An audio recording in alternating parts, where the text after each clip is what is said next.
پھر کوئی آیا دل زار نہیں، کوئی نہیں، رو ہوگا کہیں اور چلا جائے گا. کوشچن ہے اس میں، پھر کوئی آیا ہے، پھر پہ انفلیکشن ہے.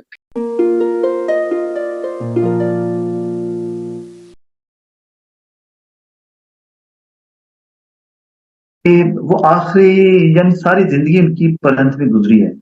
آپ ریختہ کتنے بڑے بڑے جو ایونٹس ہوتے رہے یا جو بڑے بڑے ان کے مشاعرے تھے، وہاں پر بھی جا کر وہ کیا اب بھی پریکٹس کرتے تھے آخری وقت میں بھی، جب اتنا ان کو آخری تجربہ وقت ہو میں چکا بھی. تھا.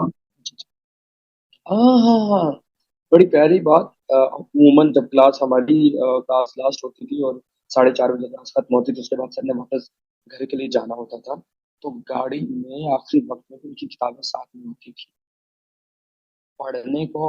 میں منظرہ کہتی ہیں کہ جن کی وائف ہے، تو وہ یہی کہتی ہیں کہ ان سے کہا کہ بس کر دو، کتنا پڑھنا ہے آپ نے. تو یہ کہتے ہیں آگے سے کہ ارے بھائی ابھی میں نے پڑھا ہی کیا ہے.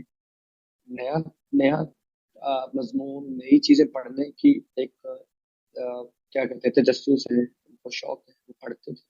اور ہر چیز کو، ہاں وہی آپ نے جو بات کہی، جیسے ہم لوگ کہتے ہیں ارے یار کیا بس تو پڑھوں گا میں تو، مطلب میں فیصل ہوں تو میں 2 بار پڑھوں گا تو میں تو ایسے سنا دوں گا، ایسا نہیں ہوگا. ضیاء محی الدین صاحب باہر تھے، تو کسی ایک دعوت میں تھے، تو اب مجھے ایگزیکٹ نام نہیں مطلب آ رہا.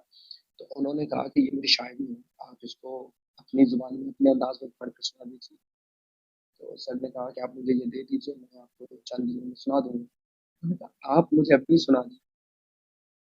نہیں میں تھوڑی سی پریکٹس کروں اس کے بعد سنا. انہوں نے کہا نہیں آپ کا انداز اتنا اچھا، میرے لیے تو یہی بہت ہے. یہ کہا کہ ضیاء محی الدین کبھی بغیر پریکٹس کی چیز کو نہیں پڑھے گا. اس کے لیے وہ جو چیز کی بنت ہے، اس کے جو خیال کو، حالانکہ تو چیز کیا ہے آپ خیال سمجھ سکتے ہیں.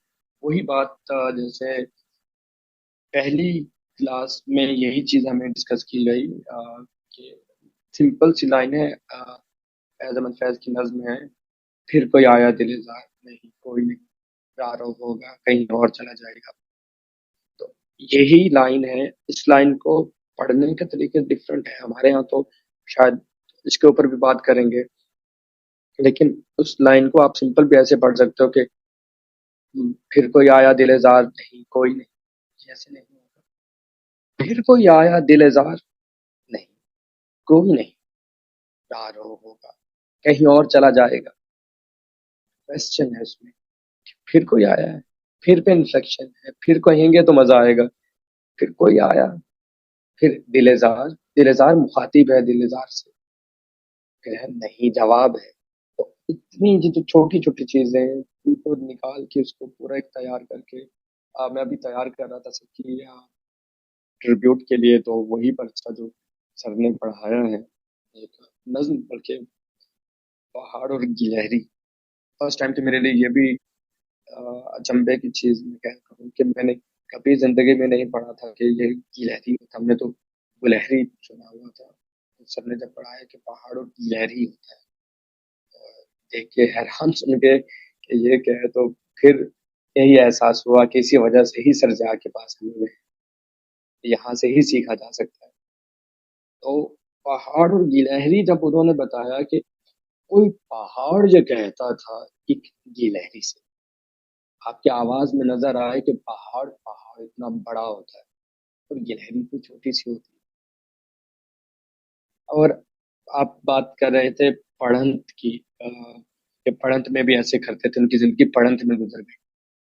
یہ ایک اور بھی عجیب چیز ہے. پچھلے دنوں میں اس کے اوپر بات ہو رہی تھی کہ ہمارے یہاں صرف ڈسپلن کی وجہ، سر ضیاء کے ساتھ، سر ضیاء کیونکہ زیادہ مشہور جو ہیں وہ پاکستان میں تو پڑھنت کے حوالے سے، لیکن صرف اردو کے علاوہ وہ ایک اچھے اداکار بھی تھے. اور میں اس سوال کی طرف بالکل، آؤں گا، بالکل آؤں گا، بالکل آؤں گا. ہاں میں یہاں اس طرف بھی آؤں گا کہ ان کی زندگی کا وہ پہلو کہ وہ ایک میوزک کمپوزر بھی تھے، میں اس پر بھی آتا ہوں. میں یہاں ایک چھوٹی سی بات آپ سے سن کے مجھے سے رہا نہیں گیا. آپ لفظ استعمال کر رہے تھے نظم. تو ہمارے یہاں جی عموماً